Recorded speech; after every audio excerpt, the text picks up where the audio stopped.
Anos 20 e 30. O começo.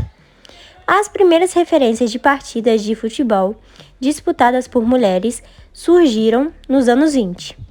Os registros de jornais mostram a prática, ainda de forma muito tímida, no Rio de Janeiro, São Paulo e Rio Grande do Norte. Pode parecer piada, mas o circo traz algumas das primeiras referências do uso das palavras futebol feminino. Era tratado como uma performance, um show, não uma partida. 1940, a primeira aparição. Até a década de 40, o futebol entre mulheres era longe de clubes ou grandes ligas. Foi quando houve jogos entre mulheres no Pacaembu. Por exemplo, as notícias sobre as mulheres jogando futebol provocaram esforços da opinião pública e autoridades da época para a proibição. 1941. A proibição. A primeira proibição ocorreu através de um processo de regulamentação do esporte no Brasil. Em 1941, se debatia muito profissionalização e amadorismo, ainda de forma rasa. Foi então instituído um decreto-lei. O texto trazia de forma mais geral que as mulheres não deveriam praticar esportes que não fossem adequados à sua natureza. 1965. Proibição detalhada. Em 1965, já no governo militar, o decreto-lei é novamente publicado, desta vez de forma mais detalhada. Assim como em 1941, circulam novas notícias de mulheres jogando futebol de forma clandestina. Por conta da proibição, há poucos registros.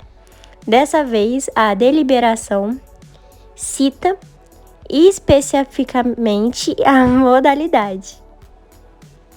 1979. Fim da proibição.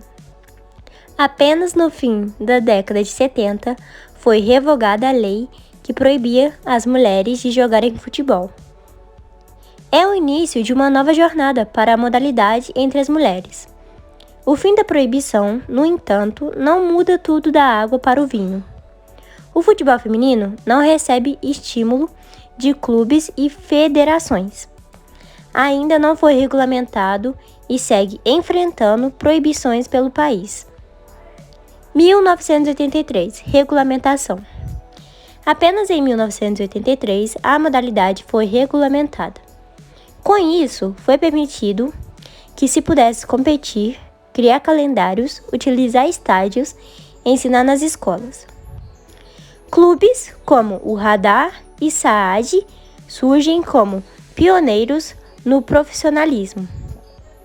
Eram alguns dos times competidos da época. 1988. Torneio experimental. Em 1988, a FIFA realizou na China um mundial de caráter experimental. A seleção montada para a competição tinha como bases o Radar do Rio e o Juventus, que tinha talvez o time mais forte feminino do país naquele momento. Viajaram para o Mundial com as sombras das roupas dos homens. Foi um torneio que serviu de pontapé para o desenvolvimento da modalidade feminina em todo o mundo. 1991. A primeira Copa FIFA. É o ano da primeira Copa do Mundo FIFA de futebol feminino. A CBF assumiu o time oficialmente, mas o tratamento ainda era muito amador. Pretinha, ainda muito jovem, também fez parte da seleção comandada pelo técnico Fernando Pires. A zagueira, Elane, marcou o primeiro gol do país em torneios FIFA, na vitória diante do Japão. 1996. Primeira Olimpíada. Os Jogos de Atlanta marcaram a estreia do futebol feminino em Olimpíadas. A seleção brasileira, repleta de veteranas da geração anterior, terminou na quarta colocação, ficando muito perto do pódio, com Meg, Marisa, Fanta, Suzy, Cici, Pretinha, Roseli e outras. A equipe deixou a medalha escapar na disputa pelo bronze diante da Noruega. Perderam por 2-0. 1999, primeira medalha FIFA. Eis a primeira medalha em Copas do Mundo. Na disputa no Zewa, o time era formado por veteranas e nomes de uma geração que começava a se formar. O gol da vitória sobre a Nigéria nas quartas, marcado por Sissi, é lembrado até hoje como um dos mais bonitos da história dos mundiais. 2003. Prazer, Marta. A primeira Copa do Mundo da Rainha Marta. Ainda garota, a futura melhor jogadora do mundo já chamava atenção entre as jogadoras mais experientes. Durante a competição nos Estados Unidos, o clima ruim entre elenco e o técnico Paulo Gonçalves era nítido. O Mundial contou com a presença da ex-jogadora Milene Domingues. Apesar de atrair atenções por ser casada na época com Ronaldo Fenômeno, ela não foi utilizada pelo treinador durante os Jogos. 2004. A medalha olímpica.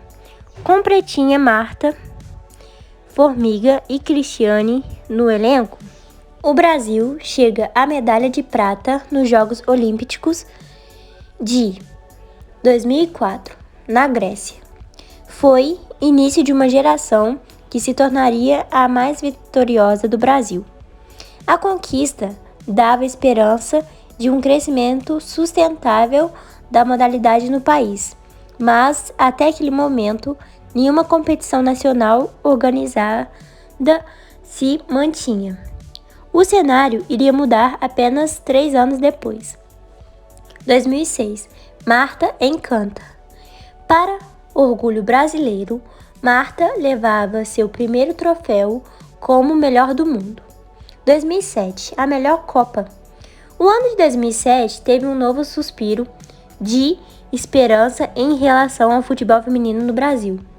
A medalha de ouro conquistada com goleada por 5-0 marcou um dos grandes momentos da modalidade no país.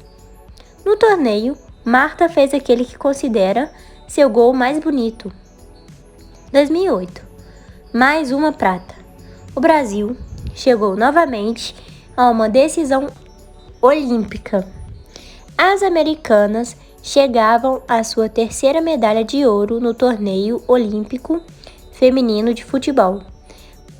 Para o orgulho brasileiro, Marta levava pela terceira vez o troféu de melhor do mundo.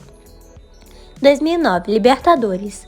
O ano de 2009 teve a primeira edição da Libertadores feminina. O torneio teve 10 equipes, uma de cada país membro da Conmebol. E de novo ela. 2014. Seleção permanente. Enquanto a Copa do Mundo masculina ocorria no Brasil, a seleção feminina iniciava um novo ciclo com Vadão no comando da equipe feminina, com o objetivo da disputa da Copa do Mundo de 2015 e Jogos Olímpicos de 2016. Foi criada a seleção permanente para colocar em atividade jogadoras que estivessem sem um calendário preenchido. 2015. Mais um título no PAN. Ano de 2015, ano da Copa do Mundo Feminina. Após uma primeira fase de alto desempenho, o Brasil caiu logo nas oitavas em jogos diante da Austrália. Em razão da conquista, Carly Lloyd foi eleita a melhor do mundo na temporada. Ela terminou como maior goleadora ao lado de Célia Sassic, da Alemanha, ambas com 6 gols. 2016. Jogos Olímpicos em casa. 9 anos depois do PAN, a seleção feminina volta a jogar diante de estádios lotados em casa. Porém, 2 derrotas seguidas para a Suécia e Canadá deixaram a equipe fora do pódio. 2017. A vez dos clubes. Após apenas 10 meses de trabalho, Emily acabou demitida do cargo de técnica da seleção. E Vadão retornou para mais um ciclo. Fora dos gramados, o Conmebol tomava a decisão de obrigar os clubes que desejavam disputar suas competições no masculino a terem times femininos a partir de 2019. O caminho foi seguido pela CBF. 2018, de novo ela. Após boa temporada no Orlando Pride, Marta ganha mais um título de melhor do mundo. 2019 é o ano de Copa. Tem início uma nova realidade no futebol feminino. O São Paulo lança um forte projeto e anuncia a contratação de Cristiane, que retorna depois de atuar no exterior. O futebol feminino ganha corpo. E foi isso.